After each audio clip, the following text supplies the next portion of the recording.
Not so long ago, every vehicle on this planet, pretty much, ran on the remains of the dinosaurs. Good old-fashioned gasoline. But now times are changing, and vehicles even as big as the crossover SUVs are starting to convert to electric power only. Welcome, everybody, to the I-Wagen. Yes, this crossover SUV actually is all electric. It's the first one ever.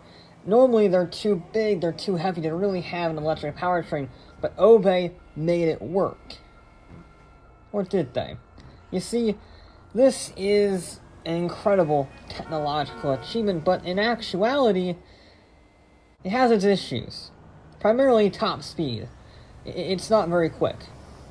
Now, of course, this is an electric vehicle, and when you're not worrying about abysmal top speed and you get to some corners, that low center of gravity because the big batteries on the floor does mean it's very nice to drive. It might be one of the nicest driving SUVs apart from that Fister I reviewed earlier. It's a really nippy vehicle. The turn-in is surprisingly good for a vehicle this heavy, but the top speed is just so abysmal. It's useless in literally any sort of performance driving. I am flat out right now, and I'm pretty sure you can bike faster than this. Yeah, it's awful. I don't understand. I guess because the batteries required to move this meant they weren't very powerful for top speed-wise, because they spent so much time getting the weight moved. I don't really know. But it's abysmal. Electric cars never had a great top speed, but this thing is simply insulting. However, it is good around a track, around a technical track. So why not compare it against another novelty piece of engineering, one that wanted to be forward-thinking, but actually just became sort of a novelty item because of its limitations. I'm talking about, of course, the Jetski.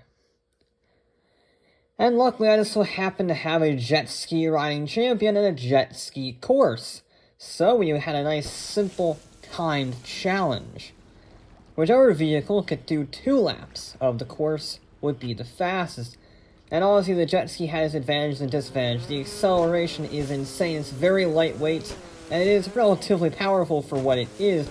But critically, it's incredibly nimble. Like the I-Wagen, the nose darts in because of the incredible agility of both the rider and the propulsion system.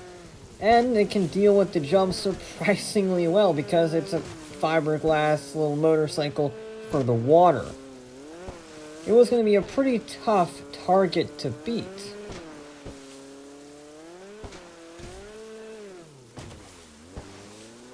Now obviously the I-Wagen cannot drive on top of the water.